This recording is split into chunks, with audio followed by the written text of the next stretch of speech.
Hi നമസ്കാരം. ഇന്ന് മറ്റൊരു കാര്യം കൂടി ഞാൻ കണ്ടെത്തിയത് പറയാനായിട്ടാണ് വന്നത്. നമുക്കെല്ലാവർക്കും ഒരു നിരീക്ഷിക്കാനുള്ളൊരു കഴിവുണ്ടെങ്കിലേ ഒരു വസ്തുവിൽ നിന്ന് പോലും നമുക്ക് ചില കാര്യങ്ങൾ മനസ്സിലാക്കാൻ പറ്റും. ഈ ഇടയ്ക്ക് ഒരു ദിവസം എൻ്റെ കയ്യിൽ ഒരു കാന്തത്തിൻ്റെ കഷ്ണം ഉണ്ടായിരുന്നു. അപ്പോൾ ഞാനത് സാധാരണ ഒരു കാന്തത്തിൻ്റെ കഷ്ണം അത്രേ ഞാനതിനെ കരുതിയുള്ളൂ. പക്ഷേ അത് കുറച്ച് നേരം എൻ്റെ കയ്യിൽ നിന്ന് അത് താഴെ വീണത് ഉടഞ്ഞു. രണ്ട് കഷ്ണങ്ങളായി. അപ്പോൾ നമ്മളതിനെ ചേർത്ത് വയ്ക്കാൻ നോക്കുമല്ലോ. അപ്പോൾ നമ്മളറിയാത്തവരൊക്കെ ആണെങ്കിൽ വീണ്ടും നമ്മളത് ചേർത്ത് വയ്ക്കുമ്പോൾ അത് ചേരില്ല എന്നറിയാം. എങ്കിലും അതിൽ അത്ഭുതം എന്താണെന്നല്ലേ, ഇത്രയും കാലം അത് ലയിച്ചിരുന്ന അല്ലെങ്കിൽ ചേർന്നിരുന്ന ആ സാധനം ഉടഞ്ഞപ്പോൾ അത് ഒരിക്കലും ചേരാത്തൊരു അവസ്ഥയിലേക്കായി. അപ്പോൾ ഞാനൊരു കാര്യം അതിൽ നിന്ന് മനസ്സിലാക്കി. നമ്മളുടെ ബന്ധങ്ങളും നമ്മുടെ റിലേഷൻഷിപ്പ് എല്ലാതും അങ്ങനെ തന്നെയല്ലേ.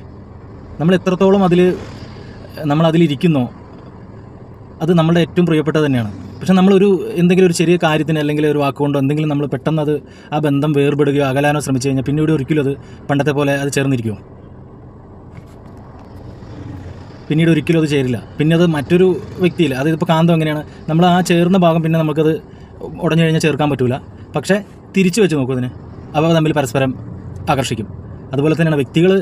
നമ്മുടെ ഏറ്റവും നല്ല സുഹൃത്തോ അല്ലെങ്കിൽ ആരാണെങ്കിലും നമ്മളുടെ ആ വിശ്വാസം അല്ലെങ്കിൽ നമ്മുടെ ബന്ധത്തിൻ്റെ ഒരു വേർപാട് ഉണ്ടായിക്കഴിഞ്ഞാൽ പിന്നീട് ഒരിക്കലും അത് പഴയ പോലെയുള്ളൊരു രീതിയിലേക്കാവില്ല. അത് മറ്റുള്ള ഇതിലേക്ക് അത് ആകർഷിക്കപ്പെടുന്നു. ഒരു കാന്തത്തിൽ നിന്ന് ഒരു ബന്ധത്തിൻ്റെ സ്വഭാവം നമുക്ക് മനസ്സിലാക്കാൻ കഴിഞ്ഞു. ശരിയല്ലേ?